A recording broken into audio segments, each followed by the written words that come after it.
This is Actualize Freedom, straight talk on growing clicks and conversions on Amazon FBA from people doing it every day. Now here's your host, digital marketing acrobat, Danny Kenji Carlson.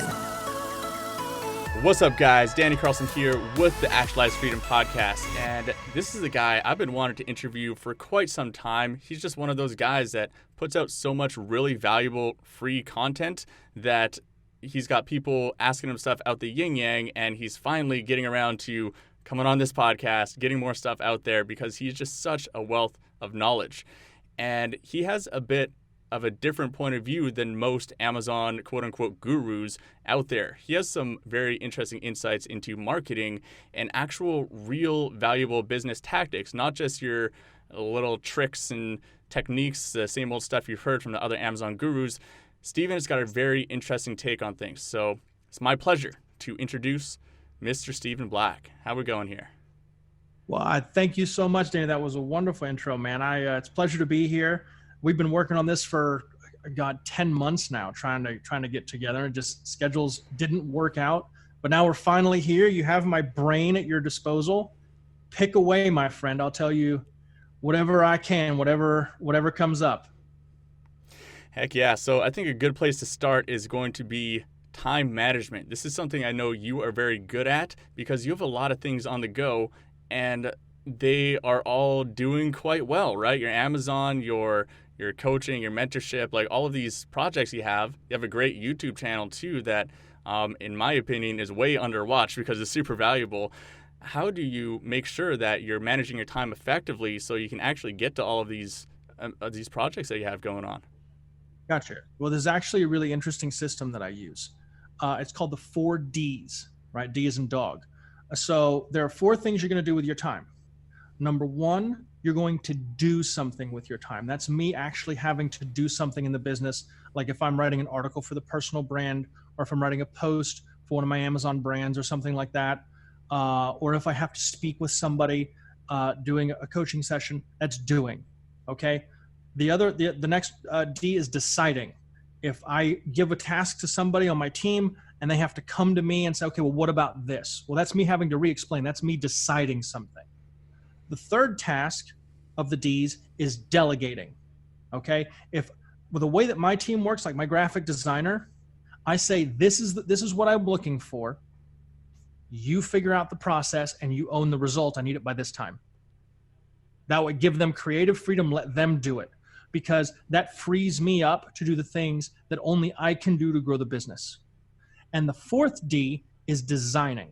And what designing is taking time away from me actually being in the business and figuring out what the growth opportunities are. So I try to measure my time out, and we keep it very, very analyzed. We keep a timesheet every day as to which one of the 4 Ds each task is, so to speak. 80% of my time is doing. So I'm writing articles. I'm managing a community if I'm the head guy on that. I'm making content. I'm scheduling content. I do, or I'm doing coaching sessions. Let's say, okay, cool, right? Or I'm doing product research. That's doing. Okay. I only want about 2% of my time. So if I'm working 100 hours over the course of a couple of weeks, I only want 2 of those hours cumulatively to be me deciding what direction to go. Do I want the red or the green? Do I want this or do I want that? I need your input on this so I can go and finish this project. Okay, cool. That's my deciding. All right. When we have things come up and we say, okay, we want to do this. We have this coming in. We need to do extra inventory. Do we need to talk to this guy over here? We got to do some scheduling stuff. Okay. What can I get off my plate? 8-ish, 10-ish% of my time, I want to delegate to other people. Let them own the responsibility. Say, I need this done. I'm letting you take it. If it comes back something I'm not looking for, we'll figure out our communication. But I want you to own the process, because then I don't have to babysit them. And this is where most businesses fail when they start scaling up their manpower. So, okay, I'm going to hire an assistant. Well, if you have an iron grip on them, all that's happening is you have to take off the work you're doing to decide for them what to do. And you're training them to come to you to make decisions for them in the business. I would rather say, hey, here's the task. Here's the direction I want you to go with it. Here's the abouts as to how I think I want it done. If you can find a better way, make it more efficient, but you own the result. That's it. That's how that works. So I let them do it. So we keep track and we analyze, every week as to what's going on, how much of each of those have I really done? And we can adjust and say, okay, I'm over deciding here. I'm spending way too much time talking to other people, having to stop my workflow. What can we adjust to make sure that they have what they need to do their part, and that frees me to do mine? That's how you do it. That's my time management. And that allows me to plug in whatever I want. So if I want to design to where I need to take a 2-week vacation and the whole thing has to keep moving, I can plan that in. I can say, okay, what do we need to set up to where I can still make this thing go without having to work on the thing and be in here? Like if I need to make a crap load of content and schedule it out, let's say, to post in the various groups for the various brands to keep the communities moving, or if I need to schedule a bunch of offers with the team and say, okay, I got to do this, I got to do that, I got to make this. Before I go, there you go. And that's how you do it. And sometimes it's not even a vacation. It's like, okay, I need some time to maybe, explore opening a new brand or bring on more suppliers and expand horizontally with our current product lineup. I need to be able to think about that. And if you don't plan in time to think or time to read, let's say, you're never going to have new ideas. You're never going to grow. But that's how you stay organized. So it's not about productivity. There's this thing called Parkinson's law, and the law is your work will fill the time available. I don't want to do more crap in the same 12-hour workday. I want operational efficiency.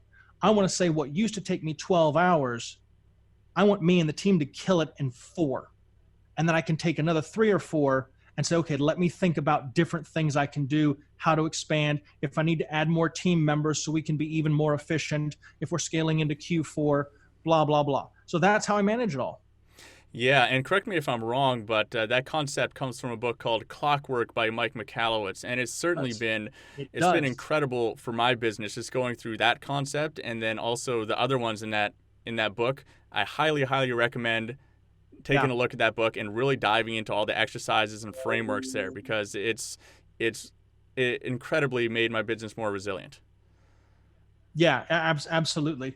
And one of the things that he talks about in that book is shock testing your business. Can it go a weekend without you? Can it go a week without you? And, I got into that because I owned a couple of brick and mortars, and I worked for a few years with 0 days off, including holidays. I worked every single day, 7 days a week. I worked 105 hours a week for over a year straight, back in 2015, 2016. And it was not good because I felt trapped in the business. And so when I had a chance to get out of that particular business, I did.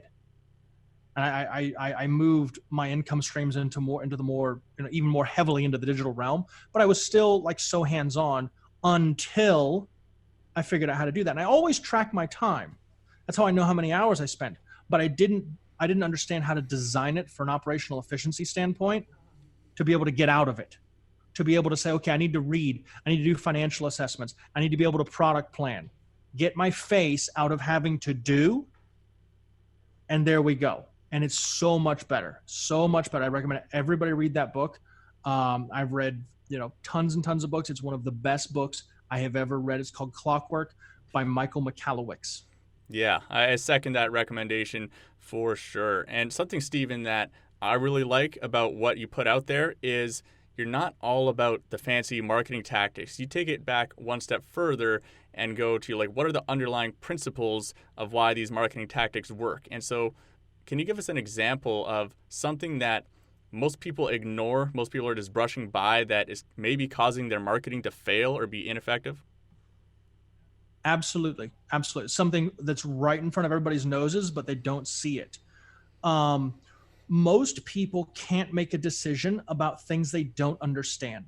So if you go to Amazon and you look up almost anything, most of the listings that you see are keyword stuffing listings. They're very difficult to scan and see what's really there, including the titles. Okay. And when you look on Amazon, you are not necessarily, you have to think, be real honest with yourself as a subconscious thing. You are not necessarily looking for the absolute perfect, best singular item for you. You're looking for what will do the job and has the least probability of being terrible when it's delivered to you. And that's what the reviews and the pictures and all that kind of for. But if we can't understand like what we're reading on the listing, well, then all we have are the pictures and the reviews to go by. I promise you, think about how Google won the search engine war against Yahoo. Google does one thing. It is self-evident what is supposed to happen here.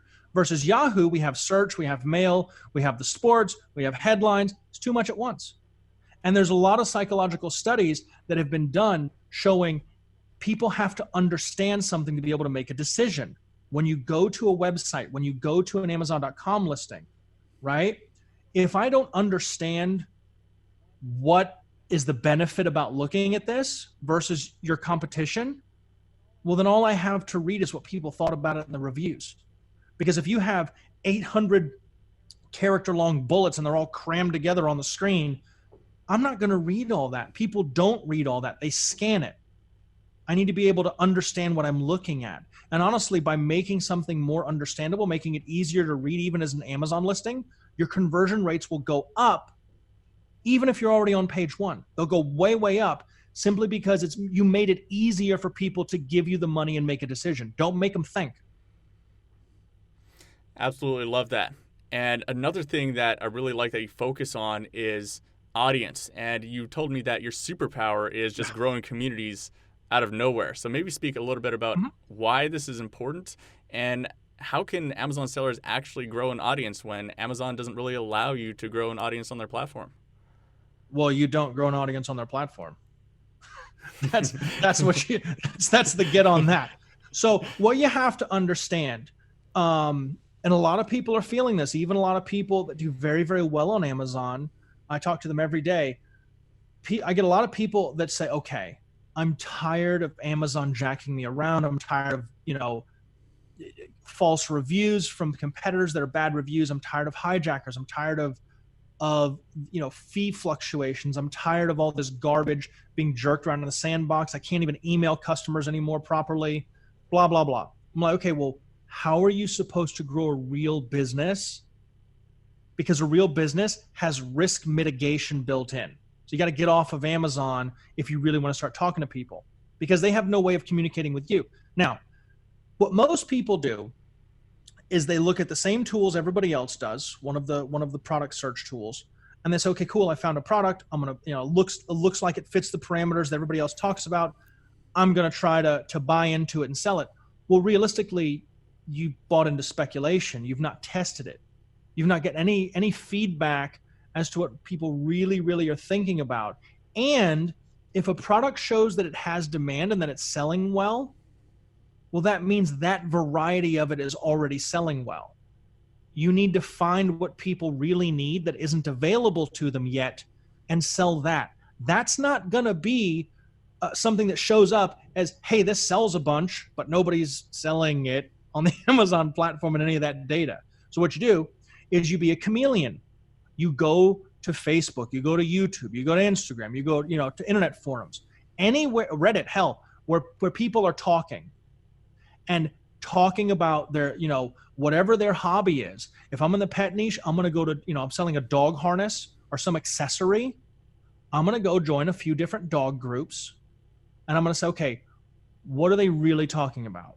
And I'm going to poke around. I'm going to say, hey, you guys, I have a dog and, maybe I don't, but I'm going to say, hey, I have a dog and I was thinking about getting this product for them. And you link one of your competitors' Amazon products, have them do that and say, oh, well, yeah, no, we tried something like that. And this is what we don't like about it. If it did this other thing, we'd really like it. Aha. You just told on yourself. Now I know the direction to go. Oh, so they've told on themselves. So if I go to social media, can I, start being insightful? Can I add commentary? Can I point out articles, that I've found just to get people's take on them? Can I ask questions about my competitors' products or a potential product?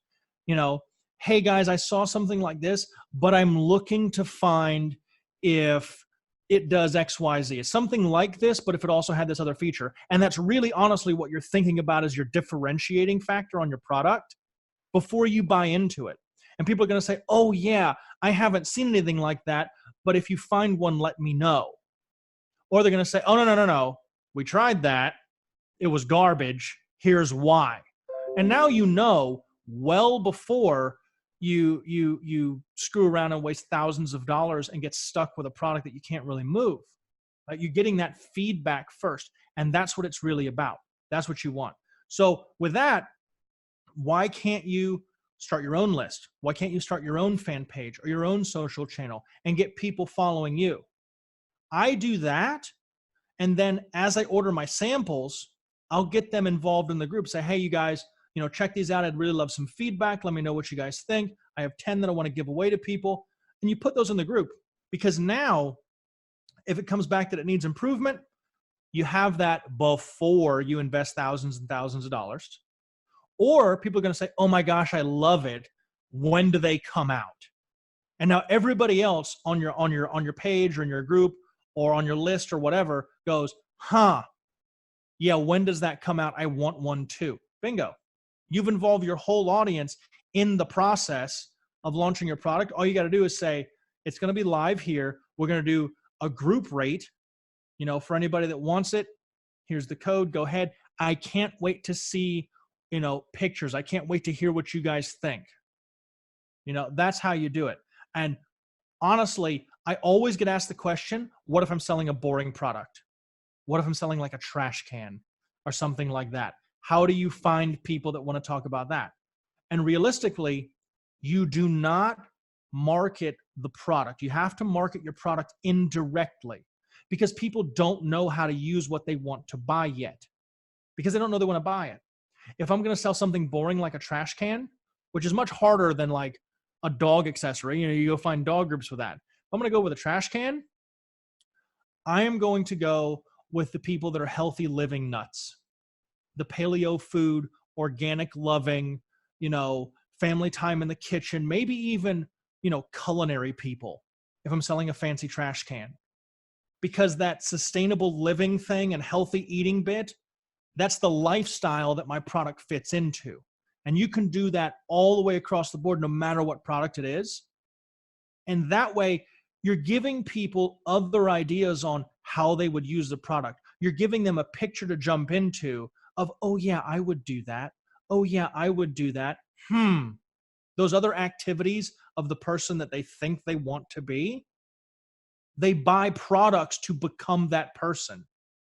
We don't buy the blue shirt with the red S on the chest without knowing who Superman is. We had to be taught to aspire to be Superman. If I'm going to go to the gym, I might feel strong. I'm going to wear my Superman shirt to the gym. It's going to make me extra strong today. It's stuff like that. That's why going to the audience first and then developing a product from there is a totally different game. I don't want to sell people something I think they want. I want them to come to buy from me knowing I have something that they've already talked about. And when you do it that way, you're able to find products that don't even have sales data yet, because nobody's offered that kind of solution, but everybody's talking about it. You got to just read between the lines about what people are moaning about online. It's the easiest thing in the world. This podcast is brought to you by Kenji ROI, a complete done-for-you service for your Amazon listing creation and optimization. Everything from product photography, including lifestyle images with a real model, graphic design images and studio images, to the copywriting and keyword optimization, to videos and enhanced brand content if you're lucky enough to have brand registry. We also manage marketing when it comes to Amazon ads. And also, for some bigger sellers out there who might be interested in building a messenger list, we offer services creating the ManyChat funnels to follow up with customers for more reviews, to help build your own audience so you can launch new products, to help rank for new keywords. And there is Facebook ads management built into that as well for the right sellers. So if you want to learn more about Kenji ROI, head to KenjiROI.com.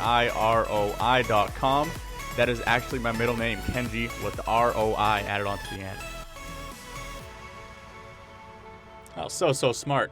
And I know the question that is in a lot of people's heads right now is, this sounds great once I have an audience, but I have no audience. Where should I start with building this audience, or where should I go to access someone else's audience? Okay, a few things. Number one, you don't have to start with your audience. You can draw on other people's audiences, okay? If you have the idea to go into a certain niche, like a fitness niche or something like that, find a group with an authority figure or find a social channel with an authority figure already, right? I prefer Facebook groups over Instagram or YouTube because Facebook groups are where people like to talk, and I want feedback. If I can get them talking to me, then I've got them, versus just observing me like on a YouTube or something like that. With YouTube and Instagram, you got to be really quick to get the comments moving so that people will stay there with you. Facebook group, we all get tagged, we can come back, we all talk to each other. Facebook group, guys, equals focus group. Get that in your heads, right? Have you ever heard of that term for marketing? Focus group? That's what a Facebook group is. So if you go and you say, okay, I am interested in fitness. I'm going to go find some fitness influencers group, and I'm going to start commenting, trying to give insightful comments, or say, hey, what about this? Just give countering ideas, poke the narrative, keep it moving forward, right? Tag the admin, tag the guy, say, hey, I was thinking about this. What are your thoughts? And guess what? With a little tiny bit of consistency and familiarity, as long as you're insightful and you add to the conversation, people like you. And they're going to friend request you. They can say, hey, you got some good ideas. Where can I find more of your good ideas? Oh, I happen to have this other page where I talk about this stuff all the time. Would love to have your thoughts. Done. It's not hard. The other thing is, guys, the what you need to grow a list is not necessarily creating content, because a lot of us sell stuff that we're not experts about, not yet. So why wouldn't you go blog hunting? Why wouldn't you go publication hunting? Why wouldn't why wouldn't I go to the fitness group that I'm hunting because I want to sell some fitness equipment and say, I found this other thing, or there was this bodybuilding contest, or there was this other thing, and I heard about this. What do you guys think about that? Did you guys see this article over here? I think XYZ. Just take a side. Doesn't matter what side you take. And they'll all go, oh, yeah, this, or no, and blah, blah, blah, and here's why. But guess what? They know who brought that article. They know who pointed it out. They know who was curious. Your name comes up frequently. You're insightful all of a sudden. Where are you finding this stuff? Where can I find out more? That's some really good advice you gave. Not hard. And you do that. You have to actually just do the work and know an eyelash about what you're talking about for your product. And guess what? If you want to sell more about your product, I don't care if you're already selling it. Do your best to become an expert in your niche. That's how you scale. Because people want more insight, more genuineness into whatever they're into. Even like something mundane like teeth whitening. How many people have sold those stupid charcoal pastes the last few years? They know a damn thing about teeth whitening. But like, oh, people want them, so I'm going to find a way to get to page one so it looks like my brand is the one to go to. No. I know the guy personally, that he's getting ready to disrupt everybody. He does over $100 million a year in teeth whitening, has more traffic on his website than Crest. Right? Yeah. You know why? Because he spent the last 5 years patenting things and becoming an expert on teeth whitening. And he kills everybody with it. It's not fair. But why? Because he's the one putting out the information. He's the one making people want to come to him. All it is the more information you put out, you're quote unquote letting your freak flag fly. That's all it is. And as long as people can see that, the more people that can see it, the more people are going to come to you. When my son was much younger, he was into Pokemon, and he would wear his little Pokemon shirt. Why? Why is that a big thing? Because no matter what some other little kid has going on, if he sees another kid with a Pokemon shirt, ooh, you like Pokemon? I like Pokemon. We can be friends. Let's go by and talk Pokemon. We don't outgrow that as adults. The car guys, oh my gosh. The cult makeup followings, crafters. It's all, hey, I'm still a dork. Are you a dork too? Let's go be dorks together. Why is that? I can tell you why. Two things. People have hidden addictions. The first one they're addicted to is being significant. If I work some job and I'm underappreciated and I have few people to talk to aside from my mother and my siblings, if I'm into some weird something like, building a computer gaming rig with water cooling and fun lighting and garbage like that, I'm some mega nerd guy. Well, guess what? That's not necessarily the most mainstream thing when you think about quote unquote normal people. But you know what? There's millions of them and they're wonderful people. You just have to go and say, okay, this is what you're into. I'm into that too. We can be friends. We might have completely different views, but if I can post a picture of my rig and you can too, everybody else can say, ooh, that's awesome. And you're addicted to the significance. That's what the likes are for on Facebook. You get addicted to the significance of it just because some random stranger said, ooh, that's cool. Now, the second thing people will pay for is inclusion. People will pay through the nose for inclusion. Absolutely. So that they're not made to feel like they're less than, that they're disempowered. Blah, blah, blah, blah, blah. Go to any dog group or cat group or something. They're tens of thousands deep. Why? Because, hey, we live on opposite sides of the world or opposite sides of the country, but we both have the same type of cat. Ooh, aren't they cute? I'll share a picture of mine and tell a fun story, and you can share a picture of yours. Why? Because I know that I'm not alone, and there are thousands of other people just like me that like what I do. Maybe I'm doing okay with this decision to be involved in this hobby. Yeah, that's what people want. So if you give them a place to come to and say, hey, I'll lead that conversation, they'll go, oh, thank God. Now I have a safe place to let my inner dork out. And guess what? When you make a recommendation on a certain product within that hobby and lifestyle, who the hell do you think they're going to listen to? You? Because you gave them a place that they are significant. That's why you comment. That's why you reply. That's why you spend time touching the audience. Because if they trust you, they will buy from you over and over and over again. They will be honest with you and tell this product sucks. This other one is better. Your new idea for these other two products, we like this. We want it to change like that. And when you say, hey, we fixed it, they're a part of the process and they will buy it. And then they'll tell other people. And you know why? Because if they spent enough money on it, they have to tell other people so that they know they're not nuts. That's how you work an audience. Yeah, I think you're so right on the human need to feel included. There's a funny example of my girlfriend told me the other week.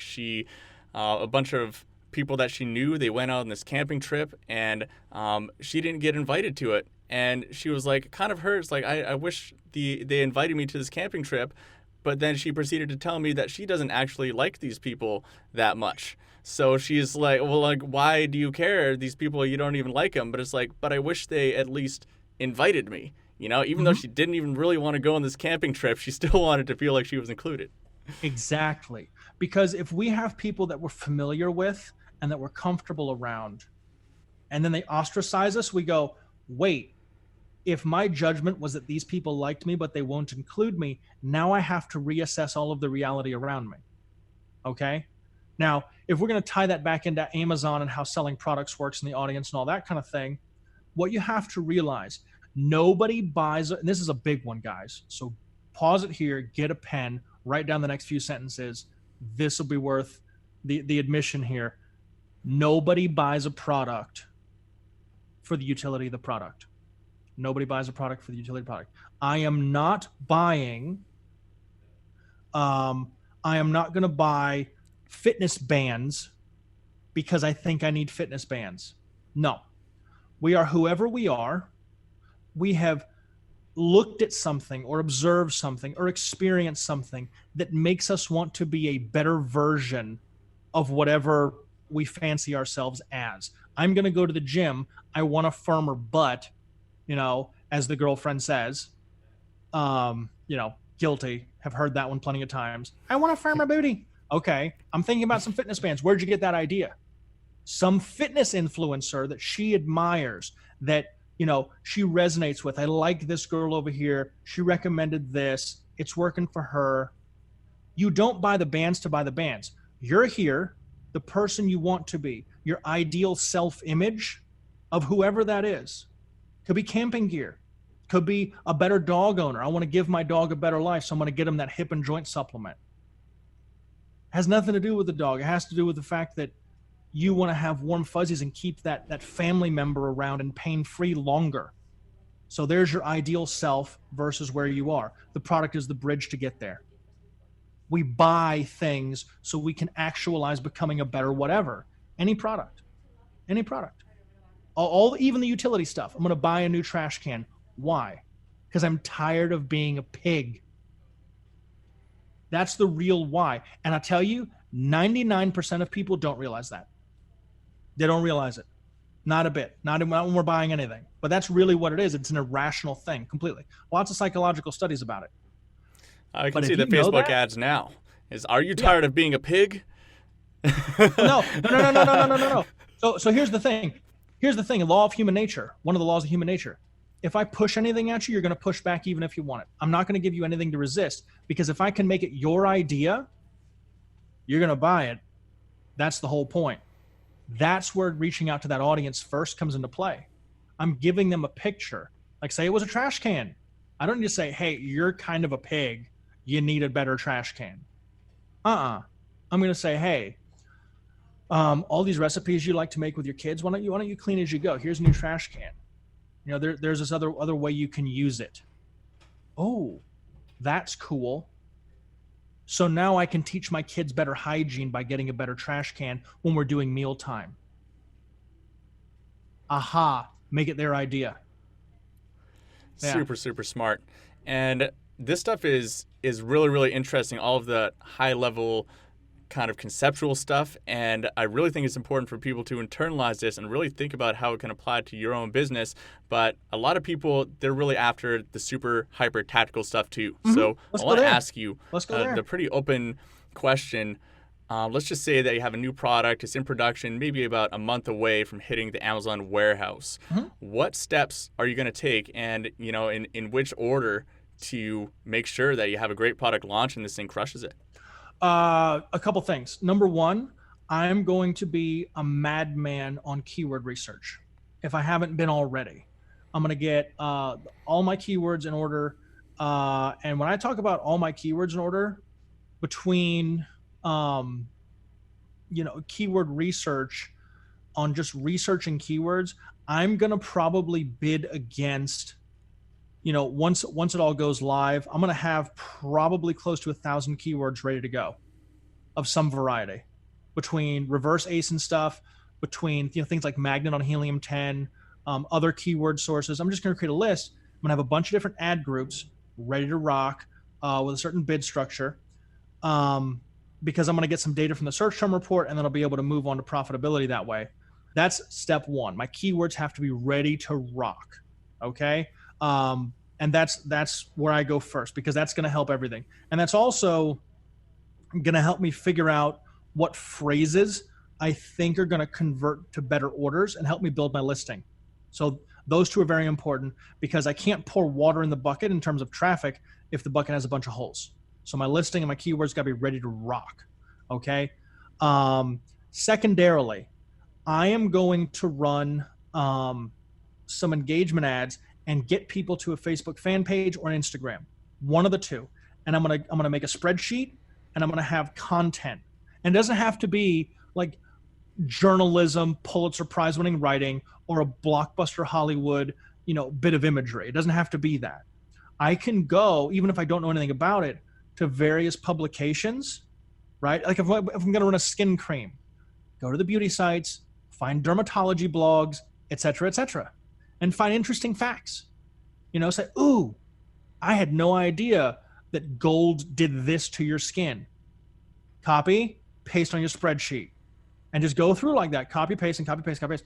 And now I have a whole crap load of content that I can put up, with a picture, especially on Instagram. It's the easiest one in the world, because Instagram is a comic strip with bullet points. That's all it is. So if I can go, okay, copy, paste, spreadsheet, I can just go and sit there and say, okay, here's the stock photography sites, put the quote and the image together, run a few simple Facebook ads, $10 a day maybe, and get that Instagram channel going, right? So I have a month. Okay, I'm going to have a few hundred people. I'm going to do what I can to make sure my engagement is boosted. Sometimes that's easier on a Facebook fan page. And you don't want to just target people to get the like count up or the follower count up. You want people you can actually monetize. So make sure your targeting is on point with that, right? Then guess what I'm going to do? I'm going to make them an offer. I'm going to say, hey, on Instagram, I might make an offer and say, hey, yes or no, would you be interested in this? Anybody that answers yes, I'm going to DM them, make them the offer, off we go. And I can follow up with them, if they liked it or whatever they thought. If they didn't like it, I can service them for, customer service. If they thought, well about it, say, hey, would you mind leaving a review? Leave it alone at that. And if they do, they do. Same thing on your Facebook page. You can talk to people. It's so important for me to have people like that because I want feedback. I want feedback. I have to have feedback. That's a big one for me. I don't want to leave it just up to Amazon. So it's free to open a Facebook page. You can go and curate content.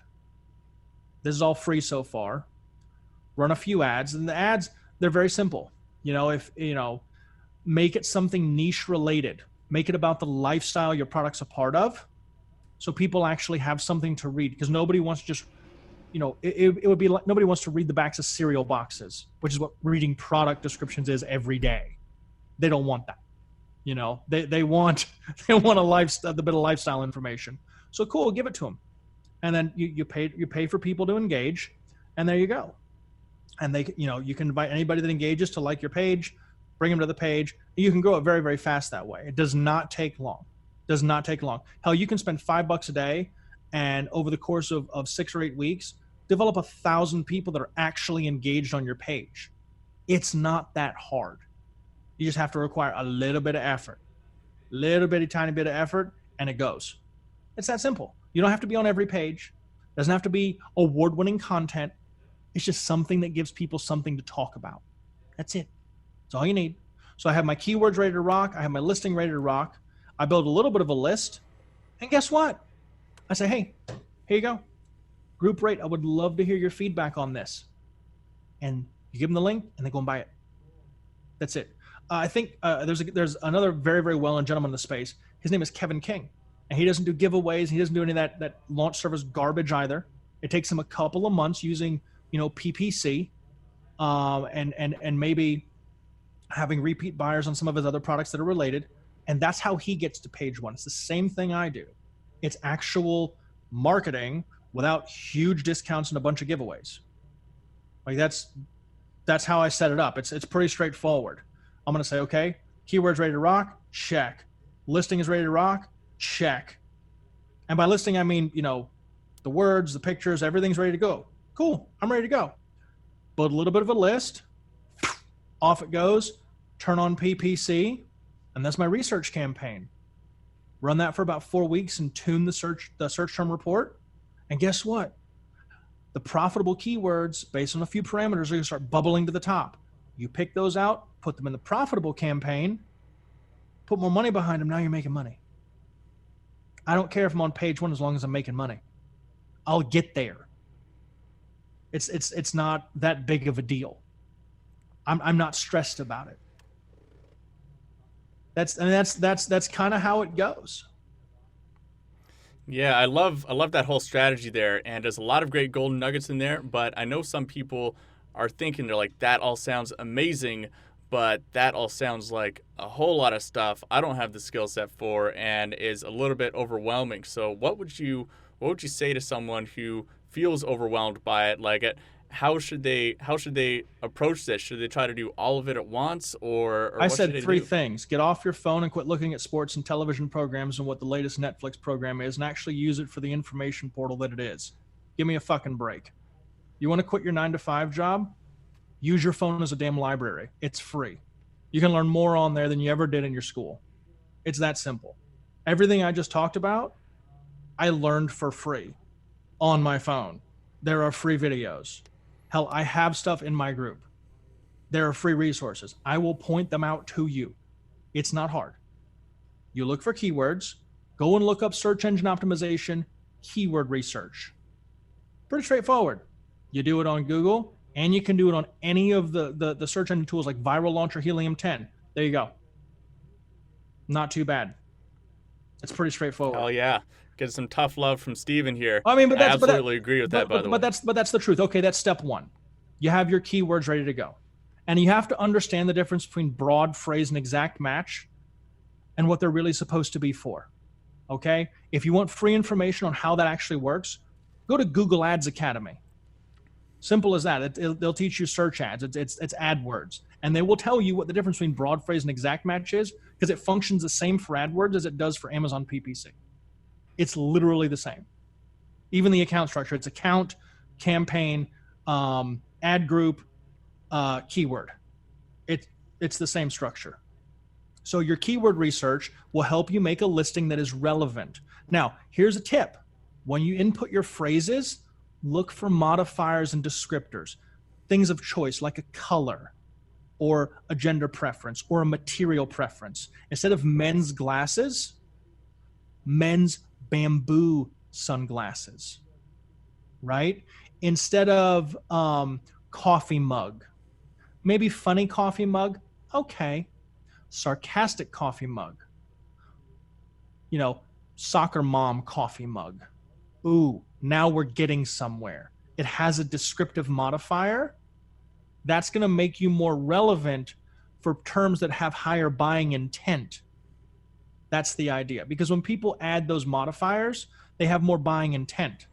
Think about it. If I said coffee mug, okay, I'm looking for a coffee mug. Tens of thousands of them, right? What if I said naughty Christmas coffee mug? Ooh, now we get somewhere. We can cut out tons of competitors. Which one of those terms, coffee mug or naughty Christmas coffee mug, do you really think I'm going to put more money behind? Well, obviously the one with higher buying intent, because people have a little better idea as to what they want. So there's keyword research. As far as Facebook goes, it's pretty straightforward. If you want, as far as images go, there are great places for free imagery like Unsplash, Pexels, P-E-X-E-L-S. One of my favorite programs to use for creating imagery is Adobe Spark. It's very, very straightforward. It has a built-in library of photos, and it will even allow you to put special font on it and make different layouts and blah, blah, blah. Easy stuff. Easy stuff. And, to get people to engage, guys, if you go to the publications, like I said, if you just start searching for things related to your lifestyle in Google, it will spit out different publications that have different ideas around your product and the activities that it involves. That's what I mean by lifestyle. Okay, copy, paste, copy, paste, copy, paste. You make the stuff, you roll out the content. It's straightforward. And you run a $5 a day engagement ad on Facebook. Go to Facebook Blueprint, and they will train you how to do that for free. It's very straightforward. And then anybody that likes or comments or shares, you have the option in your page manager to say, ooh, invite to like my page. It's that straightforward. Just keep the content moving. You will build an audience. You'll be able to make them an offer to Amazon. You are now bidding on relevant keywords. That's the base level thing. If you can't do that, all you're really doing is rolling the dice with a few $1,000s, hoping to throw it at the magic flea market that is Amazon, and maybe enough people will buy it to where you can quit having to go to work every day and just do the online thing. But really, do you really have an idea of what you can do every day to grow your business?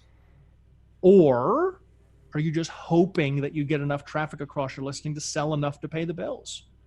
I would rather be able to create a system that's repeatable. And that's why I say the base level stuff like that.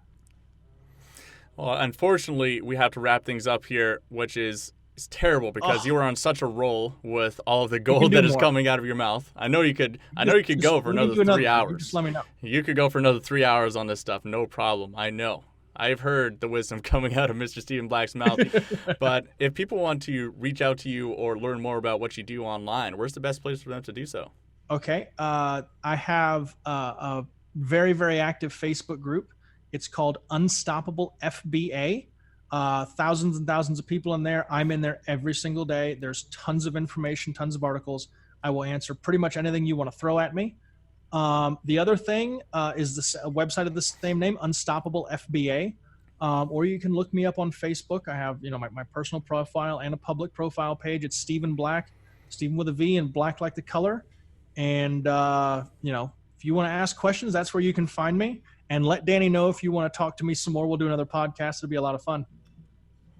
Heck yeah. Well, we're certainly going to have you on here another time because I know there's so much more value you can just throw out of this audience here. So I appreciate your time, Stephen. Very, very good. And guys, if you want any of the links that Stephen just mentioned or any of the other resources, you can find the show notes at actualizefreedom.com. And if you haven't already, please go leave a review or go leave 5 reviews. I would love if you just opened up like 10 VPS accounts and just left 10 separate reviews under different usernames and all 5 stars. Make sure they're all 5 stars. Okay? All right. Thanks, guys. And until next time, guys, take care.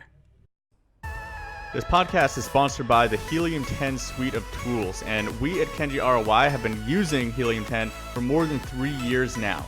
They have so many tools packed into one, I don't think that there's a better value, and we use it all the time for ourselves and our clients, so we can actually recommend it from real experience. We use their keyword tracker to see how our product launches are doing, the keyword indexing tool to ensure that you're actually showing up for your main keywords. Super, super important step right there.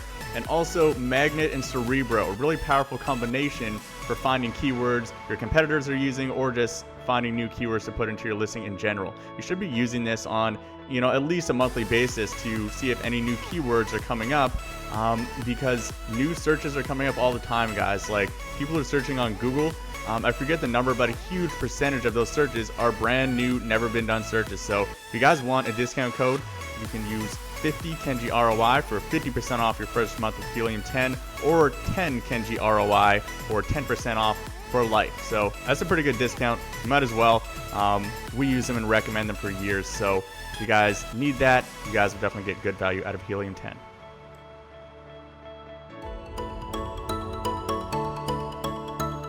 For show notes and resources mentioned in this episode, visit kenjiroi.com.